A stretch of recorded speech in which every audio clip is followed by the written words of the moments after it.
is Inside the ManCave.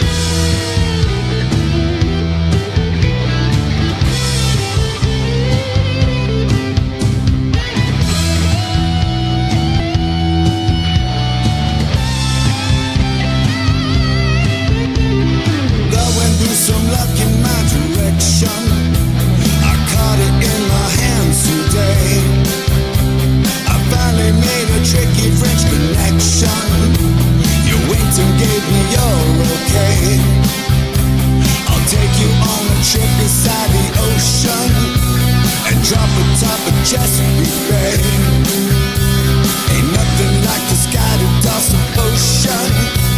The moon will send you your own way. Moonlight feels right. Moonlight feels right. Lay back and observe the constellations and watch the moon smiling bright. I'll play the radio on southern stations. The southern bells are held tonight. You say you came to Baltimore from Old Miss. Class of 7 for a ring. The eastern moon looks ready for a wet kiss to make the tide rise again. Moonlight feels right. Moonlight feels right. Oh yeah, definitely feels right. Definitely feels right. It's just like that right tune that comes on when you're in your car on your way to commuting to wherever you go on a daily basis. And you just have to turn it up, open the windows up, right? I heard this tune the other day. I'm always exploring for new music. And I heard this song and I'm like, man, this is pretty cool. I'm digging it.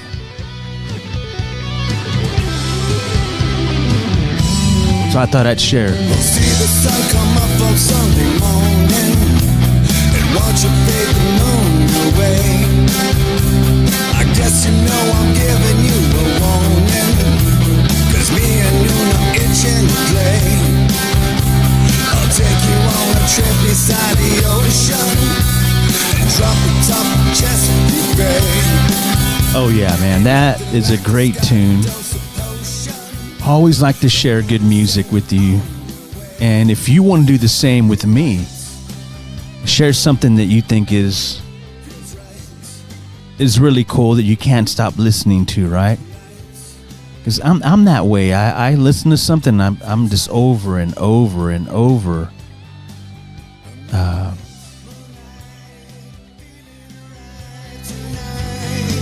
So sharing music is good.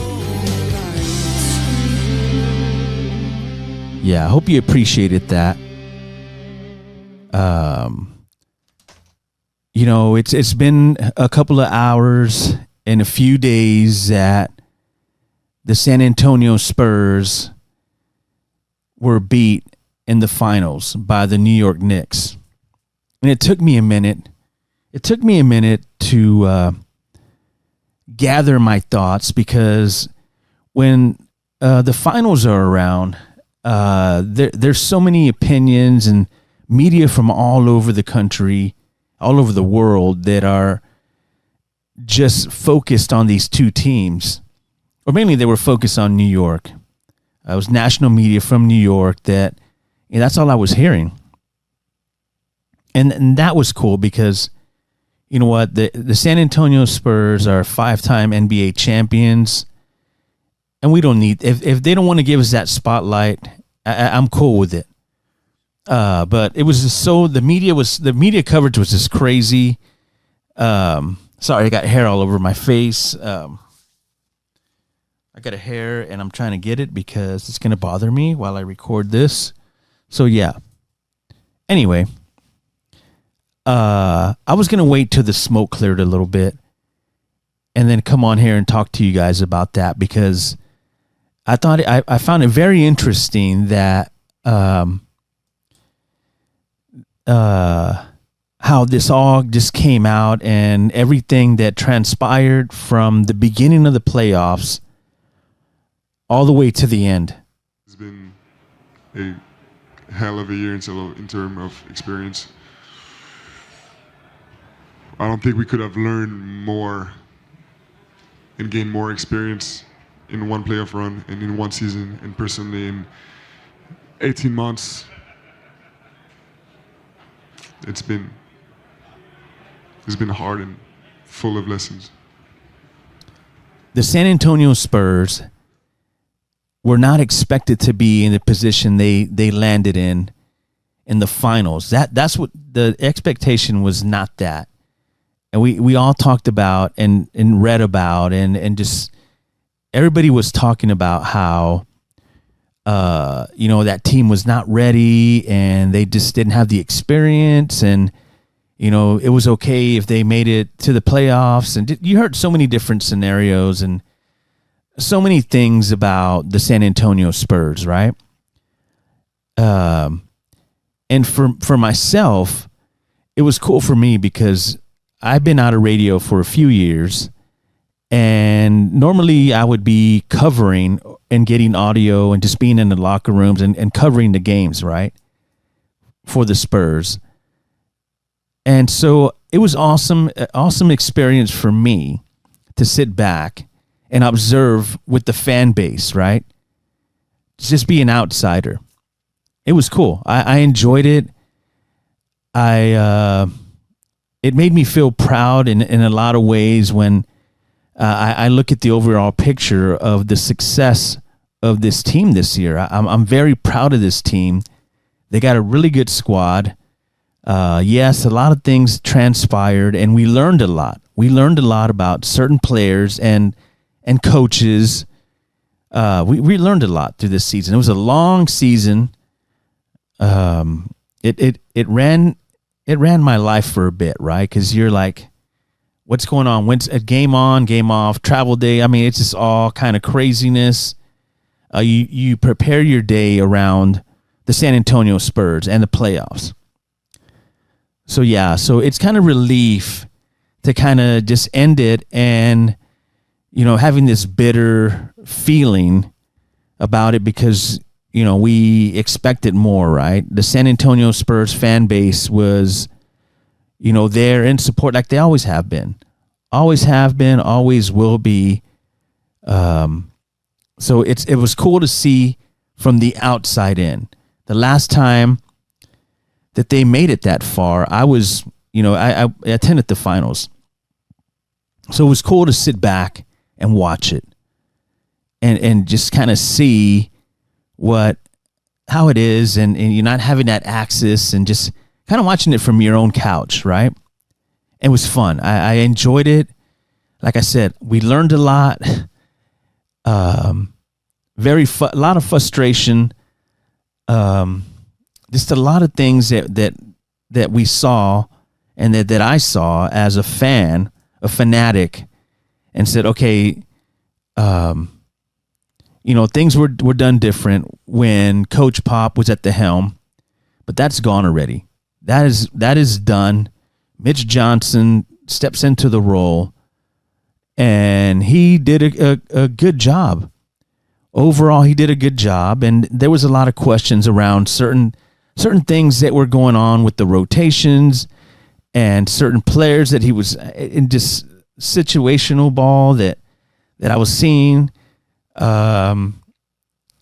Just letting them play on, not stopping play when you could kind of take the crowd out of it, or just stop, right?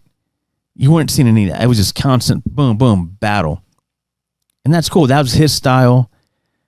We can't knock him for it. But he's the one that has to answer the questions, right? When the questions come about, hey, Mitch Johnson, why didn't you call a timeout when you had 7.6 seconds left on the clock? Or why didn't you take Fox out and put Harper in when that player was struck? I mean, so many questions, so many things. I've heard it all. You don't want to hear it again. I don't want to hear it again. I don't even want to talk about it. I just feel compelled to come out here and kind of just let it out because I have to. I kind of put it out there for you guys because I do have a podcast to run, and I'm going to express my opinion about these events and things that go on around us, right? Overall, I love Wemby. I learned to love him a lot more this year. Just saw a lot of passion, a lot of ups and downs from him.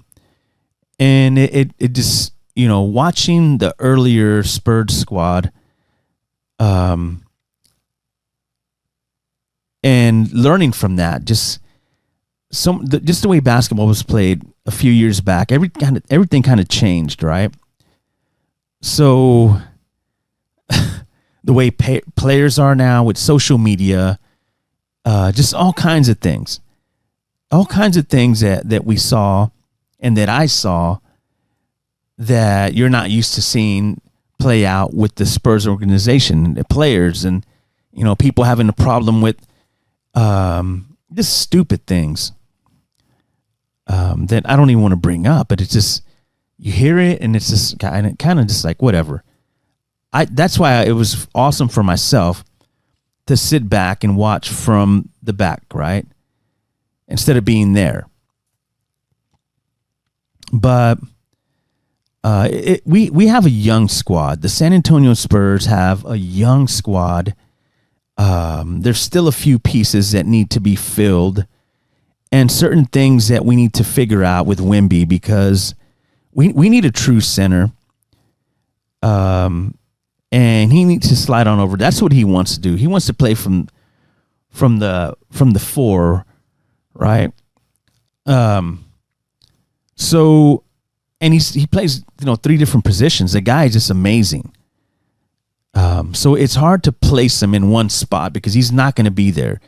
And a lot of times you got burned. Cornette is not that guy. I'm hearing a lot of talks about bringing Giannis in and trading this and that, and I'm not really with that. The draft is coming up. I would put another young center around Wemby to learn from. I don't need a veteran. Just another ego. No, another star. I'd rather build, if we're in rebuild mode, because we are, right? But rebuild mode, we go to the finals. What did Wemby say? There was a cut where he talked about being happy just going and being the 6th seed. And look, they ended up at the number 2 seed and beat the number 1 seed in the West. And personally to myself, I feel that right there, the OKC series that went 7, just everything that transpired in that series, I think that took away a lot from the San Antonio Spurs. I'm not going to give lots of love to the Knicks because I felt that the Spurs beat themselves. They should have won this series. If the coaching, the rotations, if you did a few things different, I think they could have had these few games and it would have been a different scenario.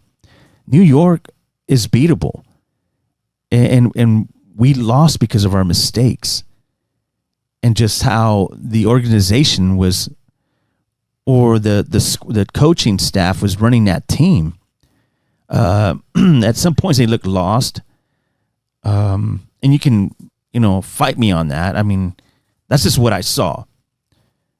So yeah, it just, there was a lot of things that I saw with that team, and I just felt that they could have done a lot better in that situation, but I felt that they gave it all they had in that OKC series. I mean, you can just tell. Look at some of the post game of that OKC series when they won the Western Conference Championship. Wemby was just so emotional, and there was critics out saying, "Oh, he hasn't even won a championship yet." But I think that series took so much out of Wemby that he just felt like, man, this is it. This is the way I got that feeling. And I knew that he knew that he had to play New York, but I think this was the one because these guys had the best record and everybody, they were the reigning champions of the NBA. And, it was awesome. It was a good feeling. I know I was excited when they won that. So, yeah, I felt that they gave it all they had in that series with OKC. Appreciate y'all. See y'all. Never. There's a lot to be happy about, Spurs fans. The future is bright. I can't wait. Some of the pieces, these guys going this far and now knowing and tasting that success and the love they got from all over the world, right? And everything that happened, all that disgusting stuff that was going on in New York, and it trickled down to San Antonio, which I knew it would. I mean, you're not going to beat up somebody on video and show it and expect to come to the city and be like, hey, everything's cool. No, there's going to be retaliation. And that sucks. Wemby said it. That's not what it's about. It's a game. And I agree with that. I hate to see that or hear that. It's disgusting. But it's dangerous. Wearing laundry is, we root for laundry, right? You wear your Spurs jersey proud or your shirt, and sometimes that's the worst thing to do. If you're in Philly, if you're wearing a Cowboys jersey, it's crazy. It's unheard of, but it happens. A few podcasts back, I was talking about how, what's more dangerous, going to a heavy metal concert or an NFL game or an NBA. I thought an NBA game. But man, this happened outside. This wasn't even part of the game. Yeah, that the NBA needs to be more vocal about how they want to treat situations like this, because it could have been a lot worse. Yes, there's horrible stories that came out of people beating people to a bad situation. And that is really hard to kind of fathom for myself, because I love watching the game. I've been watching since Michael Jordan. I watched all of Jordan and I was a huge fan. But I never remember it being this crazy, But yeah, you had people that were getting killed for Air Jordans back in the day. That's a little stuff that went on back then that was crazy. But now, what transpired, it's insane. It's disgusting. And there's no place for it in the NBA. There's no place for it in the NFL. I feel that the commissioners for these leagues, they need to come and crack down on that. And I don't mean you can't take alcohol away. People are going to show up inebriated regardless, right? But yeah, I think it's time to put some kind of restrictions down, because it's ridiculous. I'll tell you this. I used to attend a lot of NFL games, different cities, and NBA games, and never did I feel threatened for wearing a Cowboys jersey or just anything, a Spurs jersey. It was cool. You're showing your pride for your team. You go to Las Vegas and you feel like, oh, cool, let me show my Spurs colors. It doesn't work that way now. I heard that there was a dog that was shot because it was wearing a New York Knicks shirt. A dog shirt. Something happened. I saw the story briefly, and I just turned away because I could not just even think about that. A poor innocent dog. What kind of idiot I don't want to. I don't even want to go there. It's a horrible story. It's just bad. So I'm not going to sit here and kind of preach about this. It's a bad look. I say fix it, right? There's plenty of things you can do as the NBA commissioner. When you come in these cities that are in the finals, you guys go and do something for the community, right? Well, maybe do something with the whole community and say, hey, look, we don't need any violence. We want to do this all in peace and everybody enjoy themselves. I feel that would be something that's needed, because look what transpired in New York, and people were getting their cars vandalized, and people getting jumped, and it was crazy, and it happened here. I'm kind of glad it's over. It's all the craziness that you saw, videos that I saw on Military Drive, where people were just like beating up each other. I mean, there were people having fun, but still there was fights going on and just all kinds of craziness. I think the worst thing that I saw was, I think it was two young ladies that were on the overpath of I-35. What was it? Yeah, 35 northbound on Military.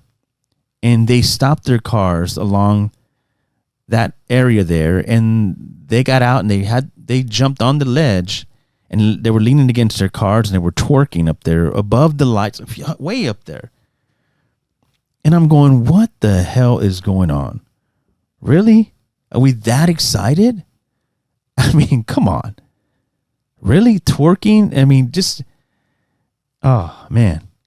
Get a grip, people. Get a grip. There's no need for that, right? No need for that.